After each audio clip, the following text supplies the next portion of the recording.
All right, next All right, you gear. get. Yeah, you want to see this? See this one? All right. This is Whoa. Cole McCormick from. Well, for those of you listening, Cole McCormick's obviously the McCormick name is a killer name because his dad was a unbelievable skier, and did all kinds of stuff back in the '60s, skied in the Olympics, gold medal in the Olympics. His son now is carrying the torch and doing it really well. So I'm excited. He's riding the La Pointe, which is a very wide ski especially under the front foot, but he rides it really well. I don't know, Matteo. What do you think he does? What do you think he does well? What's his strength? Well, as you keep playing the video, and I know maybe we'll disagree on this, but with left foot forwards, there's always the conversation of 2-4. Are they gonna get Sure. out of 2-4? How do they get out of 2-4? They have two offsides. They don't get to rev them that much, so you can easily. It's easy to fall into the trap of judging a left foot forward by how they turn 2-4. I mean, Cole turns 2-4. I rarely see hesitation there. I always see the tip of the ski coming around, and especially his mass moving towards where he needs to go afterwards, namely 3 and 5. So I think that's to me, that's one of his strengths, and interesting, how he stays compressed into the ball, but then, like gets out of it. And I mean, pretty fast too. Yeah. Well, you said interesting. You said compressed into the buoy. That's because that's kind of like we've seen this before. We're going to see it for years to come. That's kind of what Dane Meckler does. Very well, unique style. Yeah. And I would love to speak to that. I don't know if it's in the scope of what we want to talk about today because we go another hour just talking about that. But you're right. He is again very balanced. Even though he's got some loose line, this probably was not his favorite 39 he's ever run in a tournament. But out of 2-4, he does attack. Even though it's a late turn sometimes, he's not afraid to get his body into it. And So go ahead. to me that's a strength. Yeah. Like you see too many left foot forwards like being faulty of like four-itis or hesitation into their 2 and 4. I don't know that that's something that Cole necessarily struggles with. I mean, at least by judging the skiing I've been watching from him this year, which again has been insane. Yeah. I mean, second in Malibu Open. I believe he ended up third in the What is Ski Nation Tour. I mean, the guy is being consistently skiing well. Did you just invent four-itis Uh, as a I don't word? know. Is I that a mean, new we vocab? do have. Well, I mean, you're right foot forward. You've heard about five-itis, I've right? never heard it called five-itis. But that's great. I'm gonna But you know start what using I'm that. talking about. I know exactly what you're talking about. Yeah, Yeah, yeah. you're right. It should be on some disease manual. Four-itis and five-itis. Exactly. Well, I will say my favorite strength of Cole's is this seems to be a common theme, and I hate to go back to athletic stance, which is, one of the things I talk greatly about at length, but that's what he does the best is no matter how he comes out of the buoy, he always, before he gets to the whitewater, he always ends up in a stacked position with his feet right where they need to be, which is behind the rope. And we'll talk about this later. I'm going to get to this with you, but Yeah. there's a fallacy in skiing that everybody thinks that you got to get your ski between you and the boat before you accelerate, before you can accelerate. And that's just horse crap. That's not real. That's not true.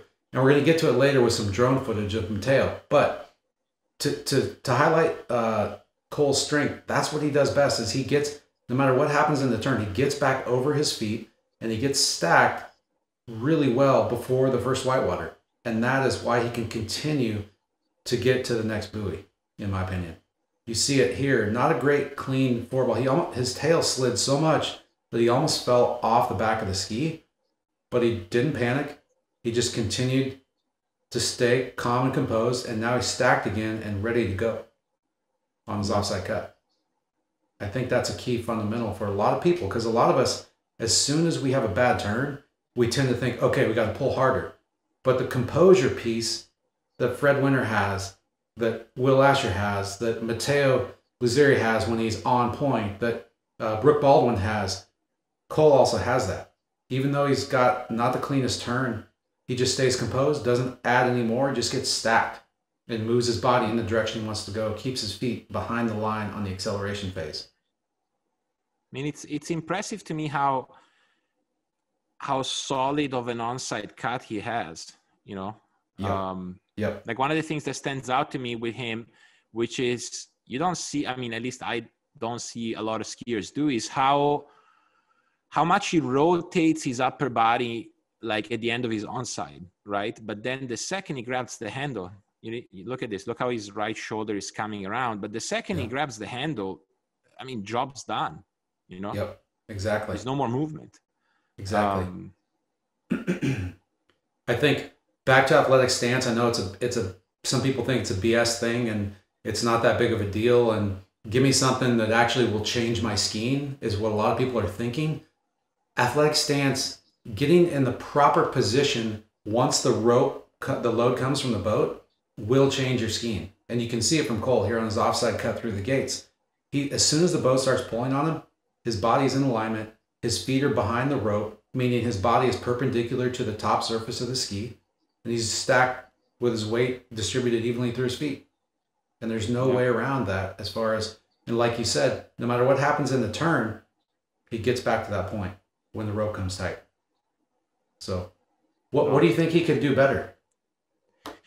Well, that's what I was trying to come up with. One of the things that I'm not so sure is that helpful, and I've noticed him doing at both at 2 and 4, is that he stretches his front leg so much after the compressed stance into the ball that he almost locks his knee. Look at it. Yeah, right there. Like locks his front knee. Yep. You know what I'm talking about when I say that? Yep. You know, and I feel that when you do that, it's hard to then, you know, drop into the turn in a progressive, smooth manner, right? Yeah. I see it a lot when I coach students here doing it in the glide, you know, like they're gliding for the gate and they lock their front knee to the point that they have to unlock it to then be able to turn, or they drop into the gate with their knee locked. And this goes for both stands, left and right foot forward, at the expense of position. So by the time the rope comes, they have to adjust, right? And sometimes you adjust well, sometimes you don't. Sure. So I agree with what you're saying. I was just looking at the gates. He's nice and stacked on the gates with both legs about equal length. But like you said, coming into his offside turn, he does do that. So he's compressed here. He's kind of absorbing the new edge load, if you will. But then right before he gets to the buoy, he goes to straighten his leg. And in my opinion, he's trimming the ski out. In other words, he's flattening the tip. He's getting the tip lower so that he can continue outbound to make the buoy. It's just something he's learned to do. And you can tell by the spray coming off the ski. So here you see the spray coming off the ski at this angle. So that's like, I don't know. I mean, I could actually show the angle, I think. Go here. Yeah, so like 53-degree angle on the spray. Now, watch when he gets a little closer to the buoy and he trims the ski out right there. Look at the spray. I mean, this is extreme. Something happened. He hit a little bump or something. I mean, the spray coming off the ski right there is 14 degrees. That indicates that he did an extreme job of trimming the ski out before the buoy. And even here, even at the buoy, you see the spray is still much lower off the ski, which indicates that the ski is not tip high, the ski's tip down.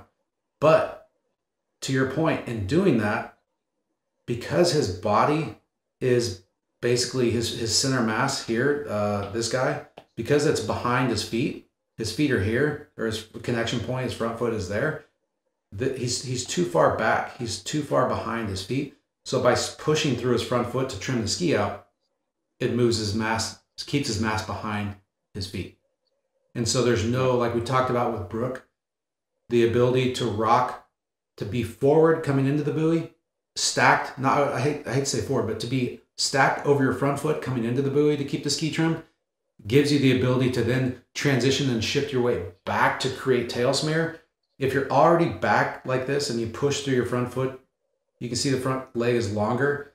There's no way to transition and rock back without falling off the back of the ski like he does right there. Because you're already back coming into it. So to your point, I think that is a fundamental deficiency. If coming into the buoy, like we saw with Ali, if right here through this transition zone, I would say to your point, I think it happens back here. I think he needs to start his transition sooner, honestly, or just be taller right here, not get compressed through the center of the weights. Because by getting compressed there, he has no recourse but to get more compressed through the second trough. And that allows the ski to shoot out here. You see how quickly the ski transitions out away from him. Now it shoots forward. Now he's chasing his feet. And the only way to really get back over your ski, one of the ways, is to trim the ski out right here, like right here. But instead, he starts to trim it out, but then he stays compressed. And so he never gets back over his feet. And to your point, the leg's straight. And the result is he's got to make a big move on that offside often, either engage the tip or in this case, jam on the tail and hope that he can get the rope tight before he falls off the back. Yeah. Hopefully this isn't too much for the listeners, because I know it's hard to follow along. But I mean, we're saying a lot of stuff, but we're trying to dig into the complex. You've got to use words, but ultimately it's really simple. It's back to what Elizabeth talked about with you. It's back to what we talked about with Brooke. It's back to what people know. If you're standing upright on the earth and you don't want to move and you want to be stable, you have to be directly over your feet. And that's what we're saying in the buoy. I think, yes, the simplest things can be teased out as, to a higher level. And I think this is like a way of helping you understand the simple things a little better, like teasing out. And the more ways in which you can understand it, hopefully the more it brings you back to that simple thing, right? That you're trying to achieve. Most memorable moment for you? I mean, that's kind of a hard one, but I just like that he probably this year at Hilltop, he kicked some butt. He looked really good. He came up, skied well, ran 39, came all the way across the country to do it. And I don't know, I just thought that was pretty impressive. I mean, he's been breaking out over the last couple of years, but I thought that was really cool, in my opinion. Yeah. That was a moment. Yeah, he skied. He skied at Hilltop. And he also skied, I would say probably, at least in my view, the tournament that really put him on the spotlight, I believe it was 2 years ago for the 41 at LCQ. Was it 2018? I think it was 2 years ago. That was a big score. A huge big score. Early on, like not super late into the running order, really like putting up a massive score. Don't care what tournament it is. For a 41 is a big score. And from someone who maybe, he had skied a few pro events, but to me at least was unexpected. And then what I think Cole did amazingly well this year is that if you see him running for a 41 next weekend, it won't be unexpected anymore. Like he showed consistency at important tournaments over and over and over and over again. So, but to me, that memorable moment that was that 41 Cole McCormick, I'm like, oh, wow. Another one, another one getting to 4. Huge. It's almost sickening, people making it look so easy. And he's, like he said, he's consistent too. It's not like he's not a one-hit wonder. He's making it happen consistently. And year after year, he's been slowly gaining steam. So tailwind, different boats, different sites, like the guy's running 39 almost no matter what. So, that builds confidence into your gate at 41, which we know is big into getting to 3 at least. It's impressive stuff. I agree. What's one thing you think he can do? Did we talk about this? One thing you think he should do to improve his skiing or could do? No, I don't think we did. See, with that one, I'm fought because I would say like the same thing you said about Ali, namely like tone down the intensity a little bit, but also I see it as a very fundamental characteristic of the way he skis, you know? Yep. So I don't know. I'm a little thought about this one. Do you remember that spray analysis we looked at coming into 2-ball from the boat angle? Yeah. Where the spray came off, as he landed, the spray came off really steep. So that spray, you know, right here was really steep from the boat view. This is not the right view, but then suddenly it went really flat. And I said he trimmed his ski out. Watch the tip of his ski right there. See that? Oh, yeah, I saw that. He makes a big move. So right before that, he loads the tail. You can tell because the tip comes up just slightly. I'm going to zoom in so you can see it. So right here, he loads the tail. So he's pushing through his back leg. Tip comes up. Yep. That increases the attack angle. The ski starts to come underneath him a little bit. So he pushes down on his front leg right there. And you see the ski trim out tremendously. But he's still behind his feet when he does that. And so it affects the outcome. And he's trying to load the tip to get the ski to come through. But then he gets too much lift. So he's got to rock to the back and keep the tip out of the water. But to your point, I think the intensity is his strength, right? I just think being a little bit more stacked right through center line, or a little bit taller, if you will, so that he can afford to not be so compressed right here through transition. Yeah. I think that's a big key. In other words, it just goes back to, you know, and people may think it's funny for me to say that because I skied the opposite. I skied really compressed, and also they think West Coast slalom equals Terry Winter, Marcus Brown. The problem is there was only a couple things in that whole deal that we really identified with, main fundamentals. And more likely than not, if we could go back and redo that video and redo our whole platform, one of the things we would say is this right here, this getting compressed, this nature, this idea of getting compressed to let the ski transition to the new edge. Oftentimes people just do it because it's just what naturally happens, but it's not ideal. And in fact, we saw with Ali, the opposite is ideal. If you can stay tall, in other words, right here through the center line, he could stay a little taller and then not get so jammed and compressed right there. He would be better on the outbound move and more controlled. But to your point, back off the intensity a little bit right here. Instead of holding it. Because I think it helps that, you know, like, as you know, that's something I've been struggling with for forever.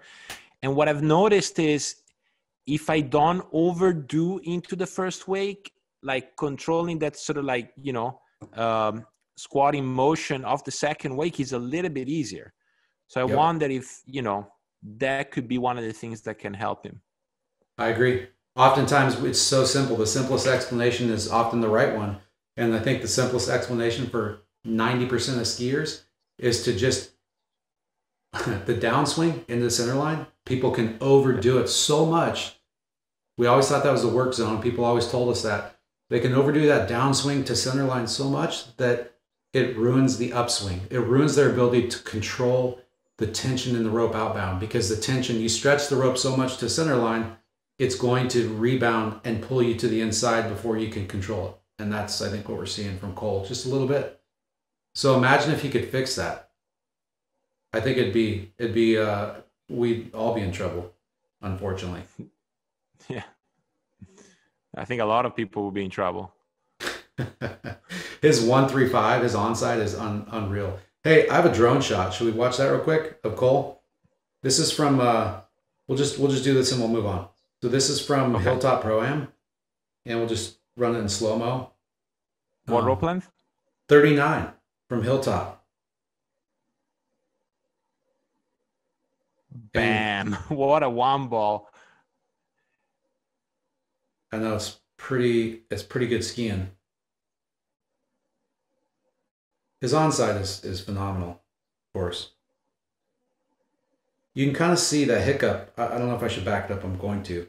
But you can kind of see what we saw earlier, where he comes into the buoy on the back foot, then trims the ski out right there. Oh, right there, See that spray change to come flatter off the ski? And then he tries to load through the tail to get the thing to move. But yeah, it's pretty good skiing. I mean, 39, in the Pacific Northwest, and he's strong. He's an ox. He's gonna be doing it for a long time. No, I agree. Yeah, strength is definitely one of his strengths. No, let's put it that way. Yes, strength is one of his strengths. Great, I like that. All right. What are you thinking? I think we have Freddie, right? Should we do Freddie? Oh, here he is. Here's the man, Freddie Winter. All right. Should we watch this through? Yeah, let's watch it through. 39. See what we see. Again, I would venture to say that this is probably not his favorite 39 or 10.75 that he's run first round. Yeah, but I guess we all took, first round for everyone. So that's what you get, Freddie. That's right.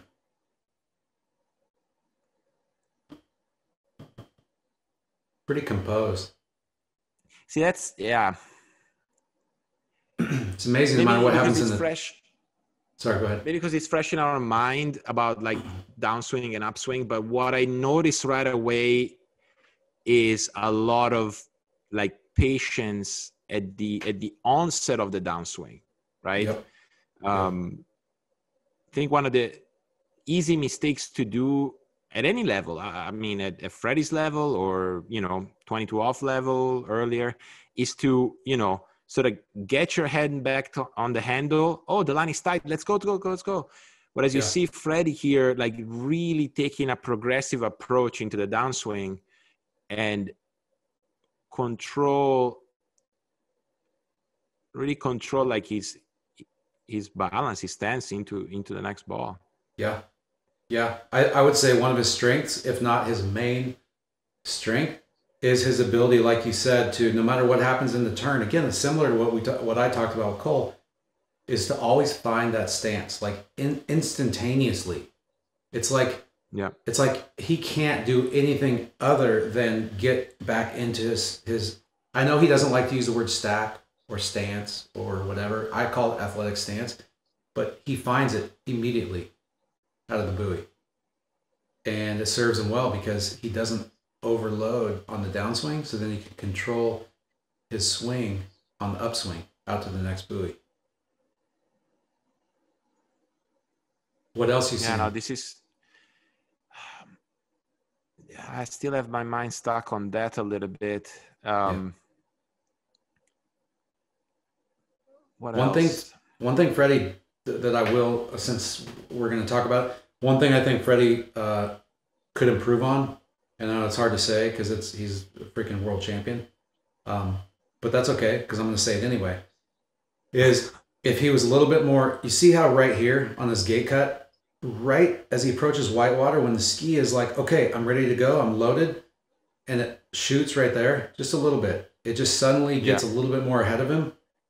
If he could just, instead of allowing the ski to do that, which then gets him compressed a little bit and makes him hold his cut a little longer. You don't see the top of his ski until the exit of the whitewater into buoy 1 at 39.5 off. Instead of that, so that little where the ski gets slightly ahead of him and his knees move forward, if he could just allow the ski, keep his legs strong right here and just allow the ski to basically stand him up. So instead of his knees doing this with his hips and his up to his shoulders, if he could just end up a little bit more, and I'm going to back it up so you can see what I'm talking about, like that. So carry that position through to right here, then his knees, his hips would be a little bit more forward, his body would be a little bit taller, and as a consequence, the byproduct would be that he would already be coming out of his lean. So he would just naturally be starting to transition sooner if he could just resist with his legs right there. And a lot of skiers do this, and we're going to get to one of our Flow Point Method members. It's exactly what I'm going to talk about at 22 off, 32 miles an hour with our Flow Point Method member. It's the same exact thing, which is funny. We know it, but the truth is we're all working on the same stuff. So that's all I would say is if Freddie could just limit the knees moving forward and limit the butt from getting a little bit squatted right there, then he wouldn't need to hold his cut to second whitewater, and he would have a tighter line going outbound, and he wouldn't be slightly back on the ski. The same thing you talked about with Cole. Watch his front leg right before buoy. We all do that, but right there, he's pushing through his front leg. And I think ultimately it's because he's a little bit back coming into the buoy more than he would like to be. And yeah, again, we could next time we do this, dude, we gotta pick on one skier so we can get into like the finer details, because there's so much I want to talk about right now. But it's like we can do it again, man. It's midnight there. I can tell you're getting a little tired. We're gonna keep this short. But did you run out of tea? Did your tea run dry? I ran out of tea. Do you see me going to the cup and there's nothing left? Nothing left. Yep. But what do you see? No, this is good. I think, yeah, you have already touched on it. But the thing to me that Freddy could improve is right as he's approaching, like right as the ski is about to approach 135. Seems to me that he's a little bit on a safety mode here, right? So I feel like there's plenty of room for him to regain his athletic stance right as the ball approaches and let the tail like smear around him. Whereas he sort of stays in this like, okay, let's see what happens mode, which oftentimes for him turns out into a good enough offside turn, right? And then really allows him to, get a cut and leverage on his onside turns. But it seems to me that if he were to be just a little bit more over his ski, right around here, it would allow him to be a little bit more consistent in the way in which he gets out of 135. Now, I understand perfectly what he's doing because, important tournament, you don't want to blow the tail on your offside. You sort of want to get out of it and go. But I wonder if that has become a habit of his that then doesn't let him take fully advantage of his offside turn. Yeah, I hear you. Well, I agree. I think one thing that, like you said, one thing I want to highlight just about getting better as a water skier in general, you just kind of said it. It's like, where in your own skiing, folks who may be listening or watching, where are you okay with how things are? Like it's good enough versus where are you like focused on making a difference? And I think if you can find those things where you're focused, you're like, here are the one or two things that I need to really fix. And then just make the realization that this is going to take four weeks. This is going to take 6 weeks. And tell your ski partners and tell your ski friends and tell your coach, this is what I need to work on, or work on it with your coach and say, hey, how are we going to attack this? That's one of the things we talk about with the full point method is how are we going to attack change? How are you going to reprogram your movement? And that's a key thing that you said. If it's good enough, oftentimes skiers aren't compelled to address it. But it's figuring out what is the biggest deficiency in your own skiing and then coming up with a plan to improve it, to keep it simple each week or for a month to where you can actually go out and approach it from different angles until you are actually reprogramming. You have enough sets to reprogram that movement. And it's funny how that works, right? Because I think, obviously, number one rule is reps, but it's informed reps, right? So how you're going to go about making the change that you have decided or someone told you will be good for you and you believed him or her, like it's reps and it's informed reps. Now, I feel sometimes that, and actually it makes a lot of sense, that a bigger change for a less experienced skier can be easier than a minor change for a high-level skier, right? Yes. But then it gets, to each his own room of performance, right? So Freddy could work a year on a finer movement just to get to 5 at 41 more often. Whereas, a skier at 32 miles per hour works on a much bigger thing, possibly for a shorter amount of time, and gains way more than just like a quarter buoy, but gains a pass and a half. Exactly. But the one commonality is the reps and not focusing on too many things. We've said it together so many times. But I find it quite entertaining to sit down and watch these great skiers and identify that minor thing, like we had to watch Cole from 4 different angles and taking the angle measurement thing to find one of the things he had to improve, Exactly. So, let's go to memorable moment, Freddie. I'll let you start. Memorable moment. Man, I don't know. I guess most memorable moment. Well, it could have been Princess Pro-Am, like 2010, when he was just some skinny kid with big hair.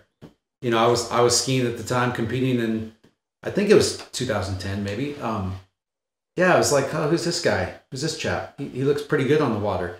Definitely looked way different back then. And one thing I told Freddie last year was he probably has made, in my opinion, he's one of the skiers who's improved the most technically for year over year, I think, than most other skiers, who looks differently, visibly looks differently on the water.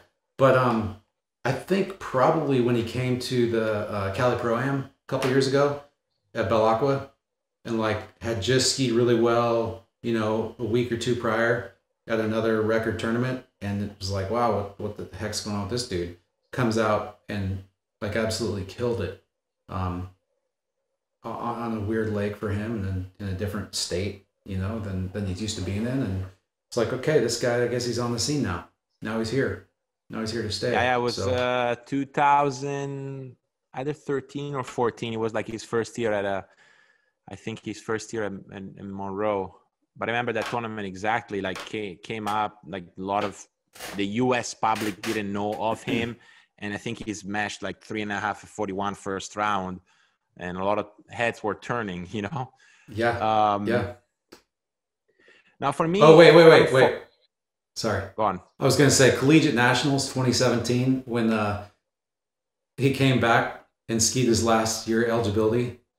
Yeah. And he was trying to break the record, Willie's record of 3.5 41 at Bennett's. And he got had to take a little crap from people because he was doing one class online, which, you know, exactly. That's a different discussion. Monroe versus Lafayette. We don't need to get into that. UL versus ULM.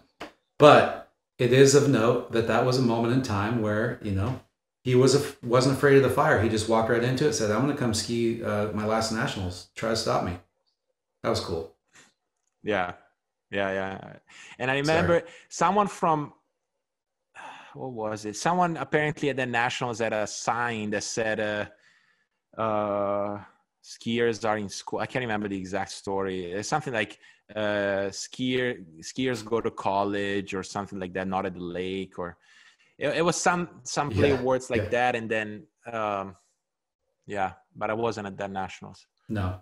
Now, to me, I'm fought between two. One would be his first win at the under 21 Europeans, 5:39, or 3, maybe 3. Yeah, in Skarnes in Norway. I think it was his first win, like title event. And then first year of the San Gervasio Pro-Am, where I had to convince him and a few others to come and ski it despite the little money we had. And I think first round he went 5:41. Lake record, highest score ever skied in Italy at the time. First round, just bam. So that's crazy.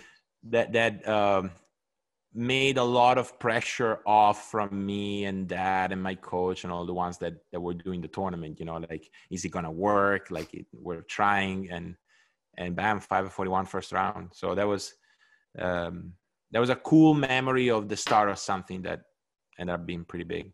I feel like you owe him some beers or something for that, because you're right. You put on your own event. Nobody's been there yet. You're like, how are people going to ski?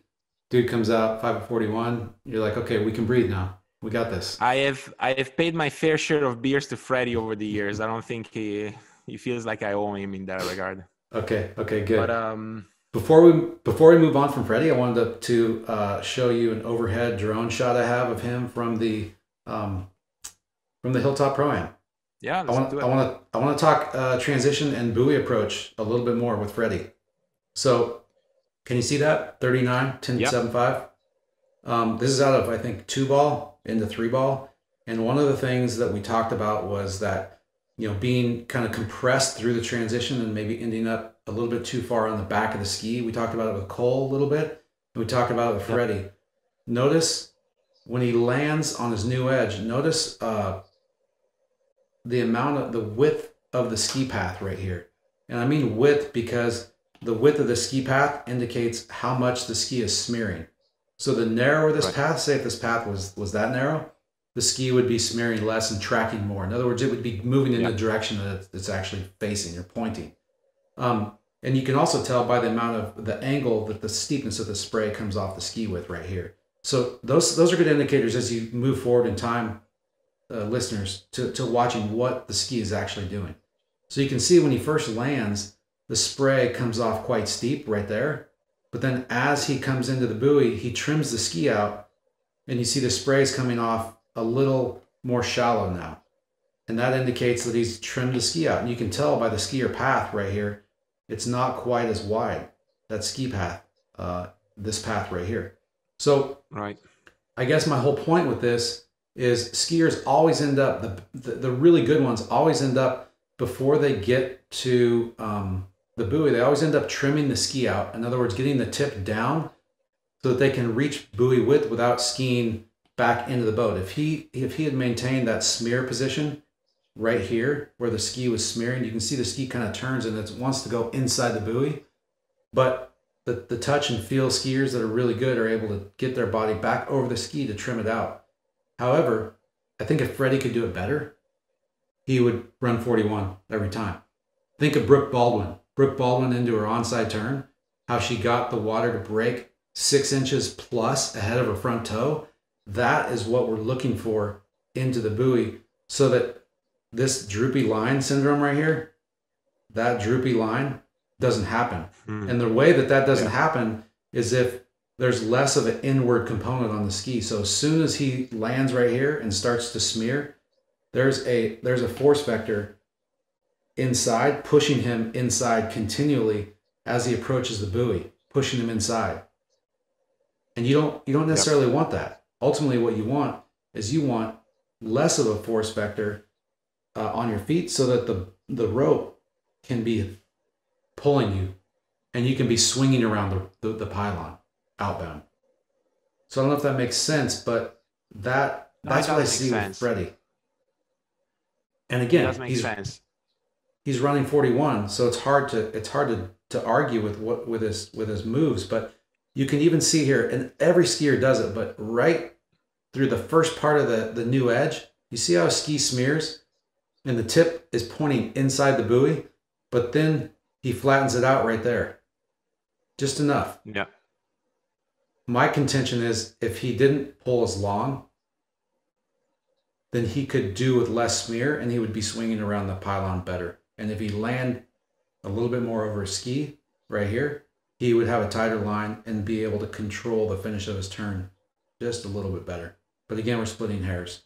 So I'll quit. Yeah, I would say, I mean, from what you just explained, I see that being more of an issue on his offside approach than on his onside. Yes. Because, I mean, I see, and then we could get into a conversation that will last way too long about like differences between offside and onside, which I am a big proponent of.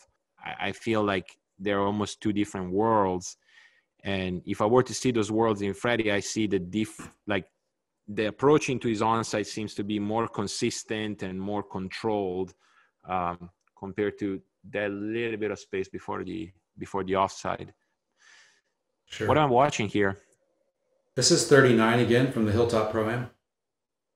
From another pass? Another pass, yeah. This was in training. So, yeah, it's pretty cool angle to get to see some of this stuff that we're talking about. One thing that Freddie does really good, I want to actually highlight this before. Is this going too long? Do we need to stop? No, we do whatever we want. Okay, good. So one thing Freddie does really, really well, and incidentally, Nate does this really well too, so this is the point at the finish of the turn. This is 5 maybe or 3 at 39.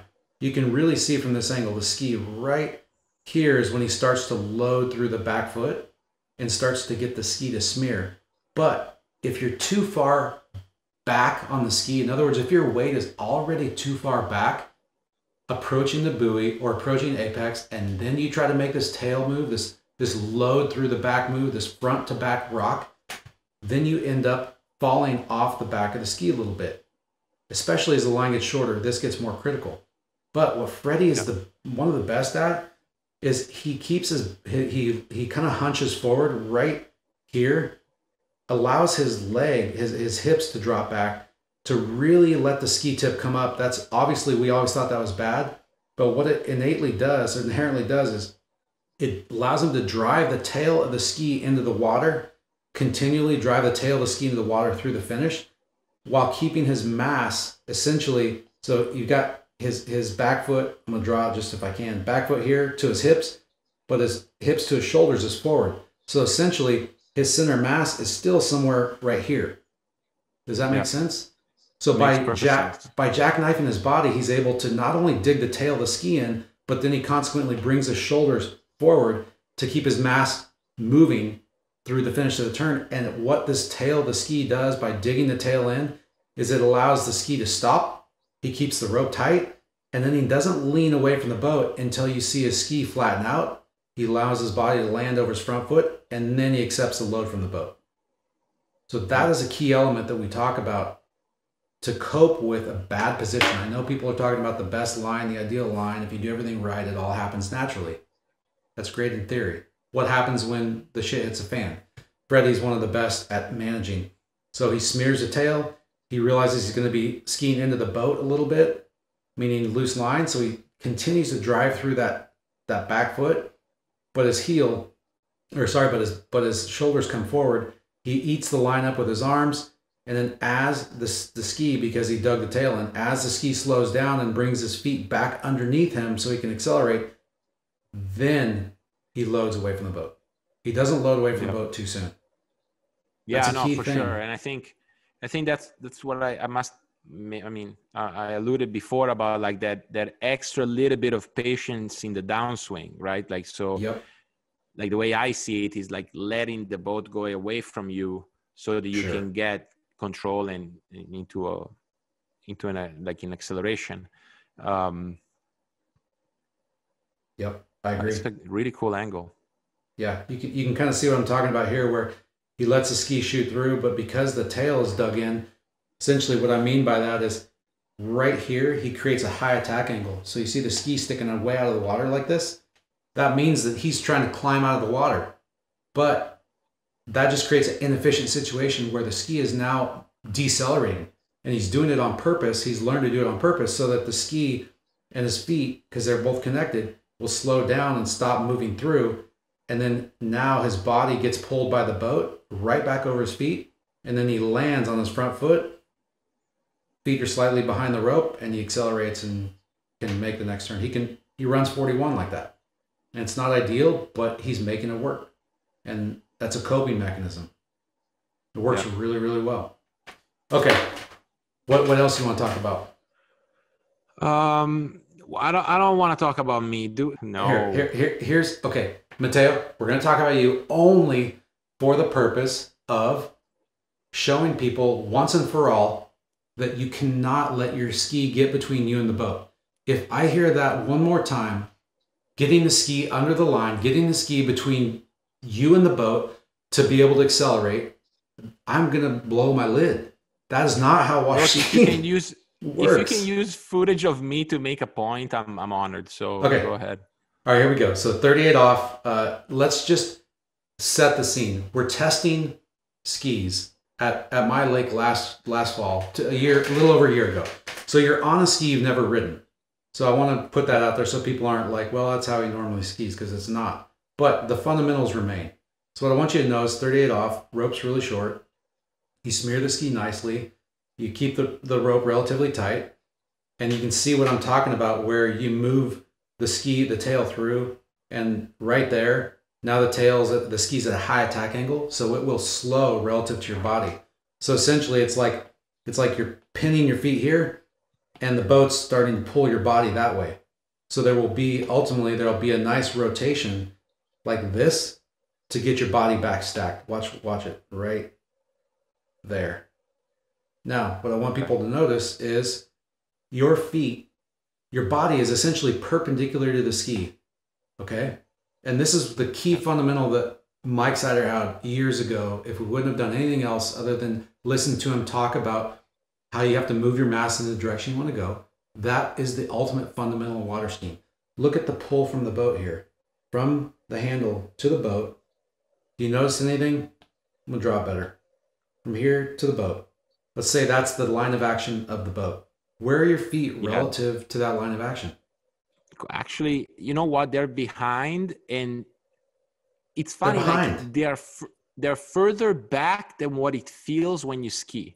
I agree. Does it make sense to you? Yeah, your feet are behind the line of action. That's the only way you can accelerate on a water ski.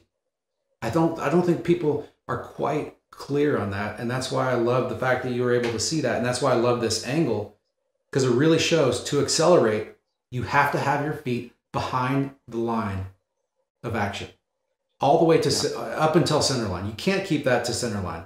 Through center line, if you do that, you're going to explode. You see right here at the first trough is where your feet start to advance ahead of the line. But I know it's painful to watch yourself, and I'm sorry, but that's what I wanted to show was coming out of the buoy, the line of action and the way in which every skier has to accelerate is with your feet behind the rope. Your ski is not between you and the boat. Your ski is behind that line of action between you and the boat. It's not an anomaly. Let's look at the next cut, offside. Okay, you were a little late and fast. You had to smear the tail. Your ski is literally 90 degrees, dude. Look at that. Boss. Yeah, I like to ski hard. Freaking boss. Look at this smear. Look at this smear path. Look at how wide your smear path is right there. Your drift path. So this side represents the tip of the ski, and this side obviously represents the tail of the ski. The ski is basically like sideways through that part of the course. It's awesome. But point is, watch when you land. Okay, you got a little high-sided, but as soon as you start to accelerate, look at this. The line of action. Feet are behind the rope. From the shoulders to the boat, the feet are always behind it. Feet are back here. Always. So I hope, if nothing else, people can take that away from this session, that you want your feet, you want your ski slightly behind the rope and slightly not between you and the boat, but slightly behind you and the boat on the way into the wakes. You want to be stacked over your feet, and that means your feet have to be behind the rope going into the wakes. And that's what the best skiers in the world do. But then help me understand this. Why does it feel that the feet are not where they look like? Do you see what I mean? Like, as I ski, I feel that the feet are like under the line. I know. Like, to say it fully. So two things, I think. Number one, because we've always been told to get your feet between you and the boat before you can lean against the boat, before you can load the line, right? And for some reason, people think if your feet are behind you, that you're going to go out the front.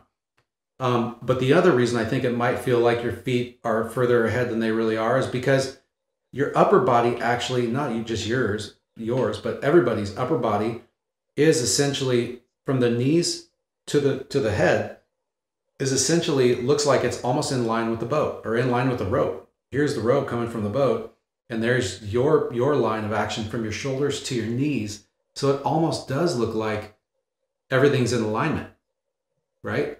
Yeah. But it's not the case when you look from your knees down. So ultimately, what you have to do to get the full picture is draw a line from your shoulders to your feet. And you see that even if you do that line is still, the feet are still behind the rope. Definitely not, yeah. And the reason this is so... That makes it clear. The reason this is so is, and I'll try to do this simply. So let's draw the ski, okay? So the ski is let's say that this is the line of attack of the ski. Tell me if this is going to get too much. But what I'm going to do is I'm going to draw the force vector, just a line to represent the force of the water on the bottom of the ski. So the force of water, almost always, it can only act perpendicular to the ski. So the water is acting probably right about there and in that direction, perpendicular to the ski. Let me redo that. The water's act is a certain drag force. So when you add it all up, the water's acting probably like that. Okay? That is where the water is acting on the ski in this fashion, right there. So it's resisting the force from the boat because the boat's pulling you this way, right? Yeah. And to get the true total amount of inward force on your body, you basically, this is going to be weird, I'm sorry, but some geeks will get it. You draw that component and you draw this component. So from the rope, you have that amount of inward force. Let me redo that just a little bit so it's a little cleaner. We're going to go I like get that. it. I get it. So that's the forces, or that's the rope tension from the boat. That's the rope's inward component. So that's the acceleration from the rope. And then we got to do the same. We got to do the same for the ski. And if I could draw, it would work. But it's going to be the same thing here. And I'm going to go just a little further so you can see.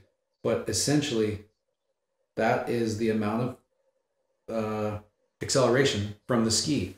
So you see the rope is pulling you inward towards the wake, but also the ski is.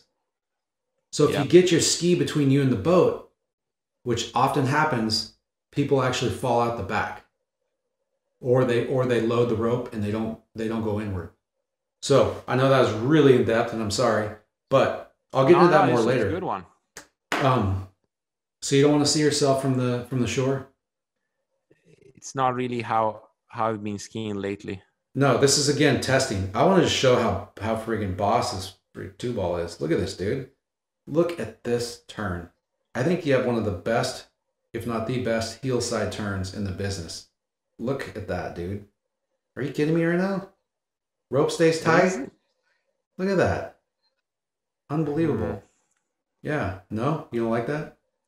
I mean, let me say that's overkill. You don't need to turn like that. But just the fact that you can do it for video purposes, because I want to make videos that make people fired up about water skiing. I love that. I know it's not your best turn. That I can see. Yes, that I can see. Yeah.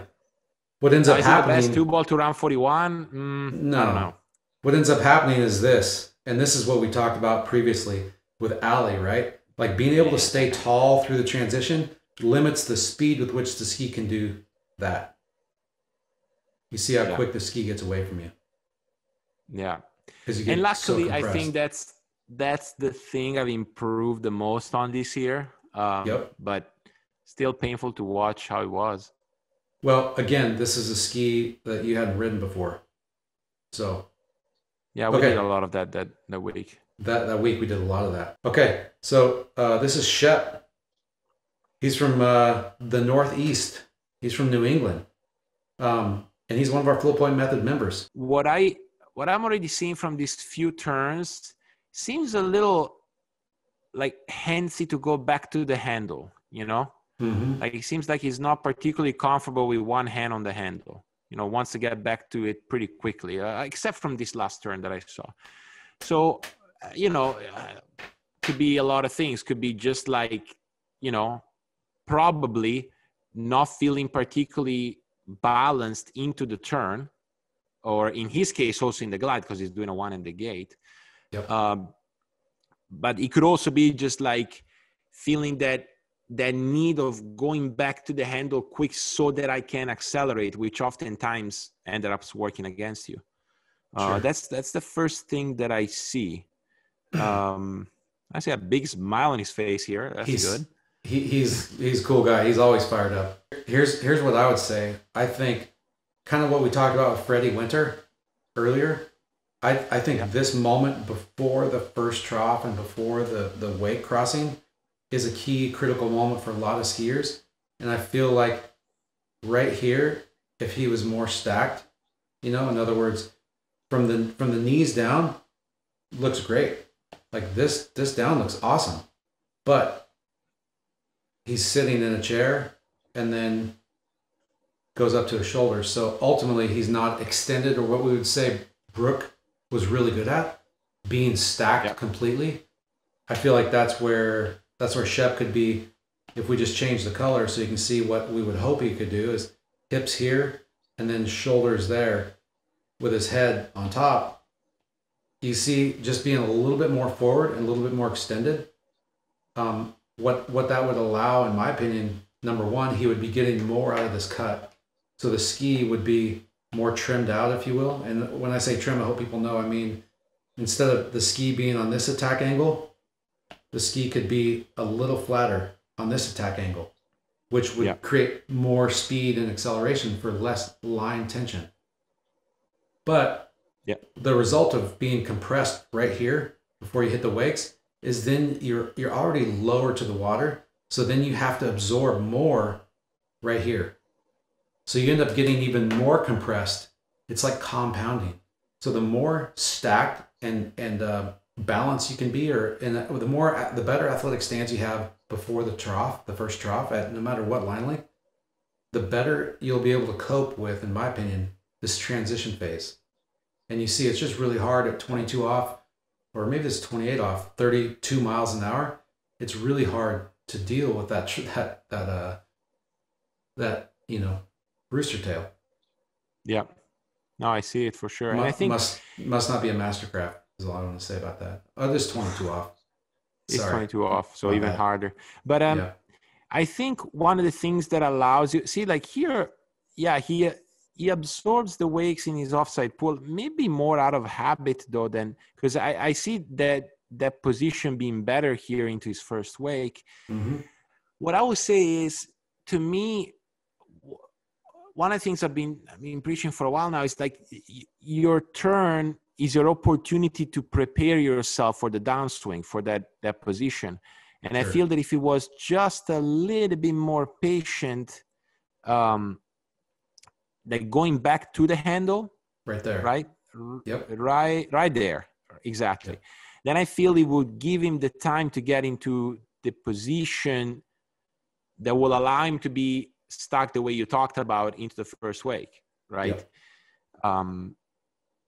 Yeah, I agree. I think that's one of the things he might be able to play around with. I agree. The other thing I want to note is that oftentimes a lot of really good skiers, I think one thing they do really well is their hips are slightly dissociated from the direction their ski is pointing. In other words, so for Shep here, I would say if he could just get a little bit of more slack from his ankles to his hips, that would allow his hips to rotate one way or the other way a bit easier. I don't know if that makes sense, but what happens is you watch Shep, his hips are kind of always facing the direction that they're facing one direction relative to the ski kind of all the time. And what that ends up doing is limiting the ability to get your body in the right place on your ski. And part of that is, like you said, going back to the handle really quick right there. I think that's a big part of it. And so he's kind of steering with his front leg and driving through his back leg and seeking that handle instead of being a little bit more stacked over the ski. You see how the water's breaking by his front foot and his front leg is really straight. Now he's already back behind the ski. And so it's really hard to do anything other than kind of just snatch the handle, So I think it goes back to what I was saying was I think it's both what you said and what I said. You got to kind of find that compromise and figure out which one you want to work on first. But being better able to accept that load from the wake and not get compressed through the transition would allow him to not have to pull so long, and then he could stay over his feet better into the buoy. Yeah, because it gives you the impression at a certain point there as he approaches his offside that he is on his feet, right? But he again, right there, by overcompensating like with his shoulders, and if you're a little stuck in the back and your hips are blocked, you can't really get away from that bent position, right? Yep. So it's all a step before. It's always a step before. It's always a step before, but again, we've talked about this. I think changes come in twos. I believe changes come in twos and pairs. So in other words, if we tell Shep to be better here on a stack into the wakes, then that's going to completely change his trajectory into the buoy. So he's going to have to change another thing over here because he's going to be on a different line. I think that's what a lot of times skiers fall short because they'll do something, they'll try something, they'll actually nail the execution, but then it'll change their line or their look into the buoy or into the wakes, and then they're like, nope, doesn't work for me because I got slack in the next buoy. instead of realizing, okay, because I made that change prior, now I've got to make a second change to actually balance it back out. I think that's something that I don't know how to articulate that in a better way. No, but I understand. No, I mean, of course. I mean, I can remember at least 3 or 4 guests that told me that in different words, right? So they would try something that their coach or they believed in, and the scores dropped, but because, you know, the look was different or the rhythm was different, and not knowing possibly that there was a second step on top of it, that with the two together, then it would have, you know, brought their skiing to the next level or improved their consistency or whatever it is they were trying to do. I agree. One thing I will say is I think a big deficiency in most people's skiing, we've talked about this, is that upswing, if you will. But I think a lot of those problems, and you and I have discussed this prior, a lot of those problems arise from too much energy in the system on the downswing. Too much rope tension, too much body load, too much ski load. And I think now that I'm watching this, just if Shep changed nothing other than just that's enough load right there, and then as he approaches whitewater, just starting to allow himself to get pulled up by the boat and not trying to hold the cut through that trough right there. The ski's loaded when he hits the trough, or the rooster. But if he just was allowed himself to start to get pulled up right there, it's 22 off, 32 miles an hour. He would be better equipped to handle that load because it wouldn't be as much. And then he would be better suited and he'd have a more appropriate speed right here. But oftentimes you see skiers always end up getting slack at the buoy and they don't understand what they did wrong in the turn. But oftentimes it starts with the downswing, and you put too much energy into the system on the downswing to not only appropriately hit your next turn, but also to be able to manage this outbound move, the upswing. If you put too much energy on the downswing, the upswing's already screwed.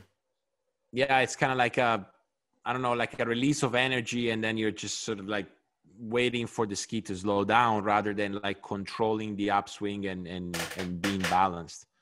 Yep.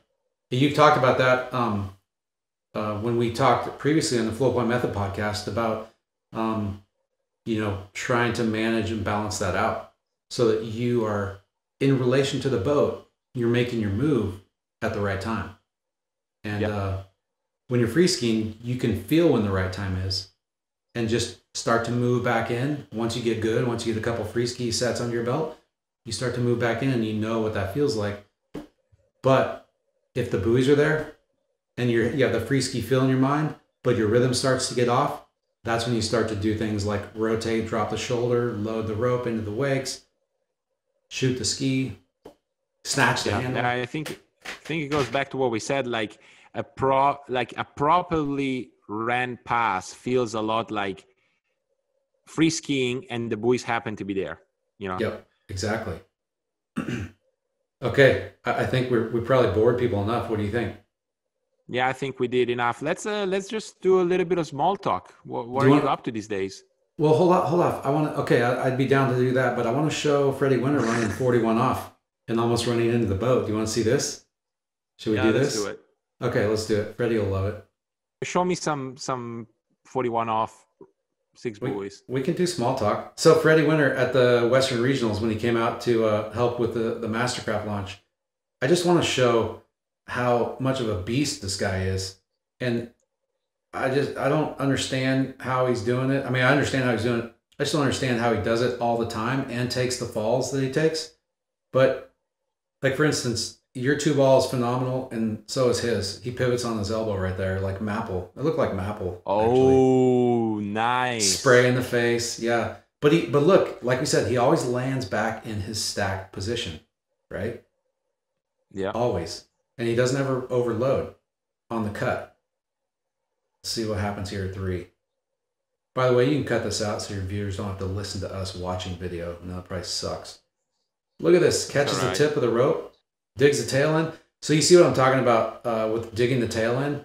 This is an extreme case, but by doing that move right there, now he's able to wait till the ski's digging in, so the feet will come back underneath him, the rope pulls him forward, lands back over his feet, gets on his way again.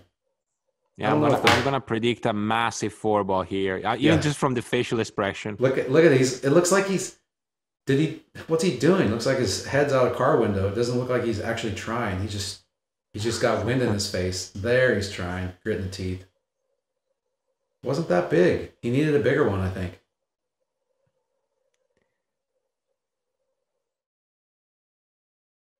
Look at this. Look at this 5-ball. Unbelievable. Yeah. So right here he got compressed. And see how he's back on the ski? He didn't get the speed he needed out of the turn, I think. Plus he was late. And he stays back.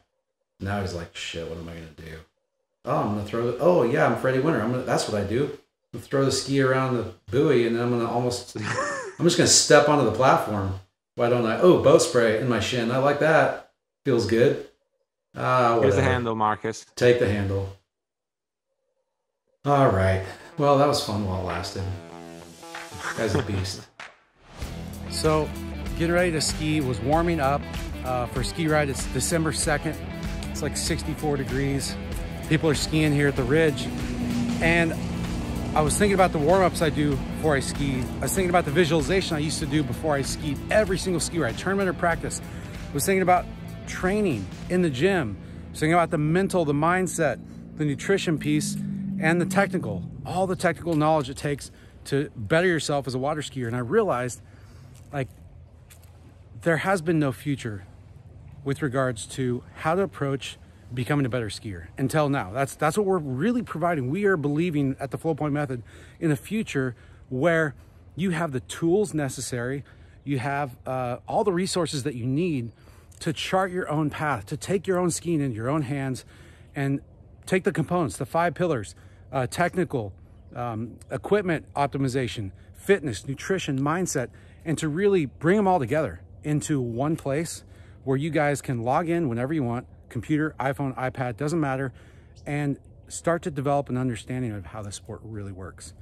Again, information isn't king, it's implementation. Implementation is how you go from good to great. It's how you find your potential, reach your potential. It's how you become the skier that you know you can be. So having the information is 10% of the battle. Figuring out how to implement it, how to use that information, how to synthesize it into your own skiing to really change your on-water performance. At the end of the day, we want to ski better, we want to ski longer, and we want to be more consistent. We want to have better sets, more days out of the year. That's what the Flow Point Method is all about. It's really a shift in the paradigm, if you will, as far as how to approach your water skiing. And we're really stoked to be able to offer this program, and we're hoping that you guys can tune in more. Leave a comment. What do you want to hear about? What do you want to know about the Flow Point Method that you don't already know? Who is it for? It's for every skier, by the way. What does it entail? We can get into more detail if you ask the questions. Let us know what you want. Try out the free trial. It's a 3-day free trial if you log on to flowpointmethod.com. And we're really stoked on this program.